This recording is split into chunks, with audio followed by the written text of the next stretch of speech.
As of 5:45 p.m., ang crowd estimate sa loob ng Manila North Cemetery ay 77,000 plus.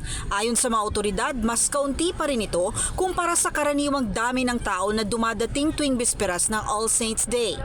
Sa assessment ng Special Task Unit kaninang umaga, generally peaceful ang sitwasyon dito. Yung dumadalaw po sa North Cemetery natin from all walks of life po yan. May mayaman, may mahirap. So hindi natin malalaman pag malaki yung crowd, mas mainit, may madaling ma-agitate yung tao. Maraming factors po tayong kino-consider kaya we are doing tight security measures for that. Lagi namang mahigpit ang seguridad na ipinatutupad dito tuwing undas. Estrikto sa pag-inspeksyon ng mga gamit ng mga tao para masigurong walang maipapasok na mga bagay na maaring ikapahamak, gaya ng combustible materials na maaaring pagmula ng apoy.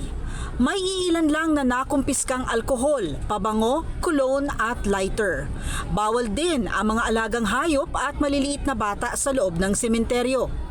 Bandang 2:00 ng hapon, dumaan si NCRPO Acting Director Major General Sidney Ernia para personal na ma-assess ang sitwasyon. Ayon kay Ernia, may higit 20,000 utilized personnel para mapangalagaan ang seguridad ng mga tao sa pagunita ng Todos Los Santos ngayong araw. 12,000 dito ay kapulisan at ang iba ay mga force multiplier gaya ng mga tauhan ng MMDA. May monitoring tayo, online monitorings doon sa regional monitoring center natin. Nakikita natin yung deployment ng ating mga kapulisan. So ako ngayon bumababa, I just would like to see kung talagang nagmamatch yung ating nakikita sa ground doon sa ating online monitoring center. So far, maganda naman, nagmamatch naman siya. Pag sinabi natin mayroong 50 na tao doon, pupuntahan natin mayroong 50 tao. So nakikita natin sila online.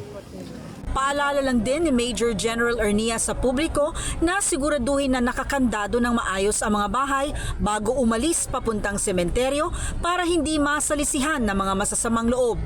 Para sa Agenda, Pierre Pastor, BNC.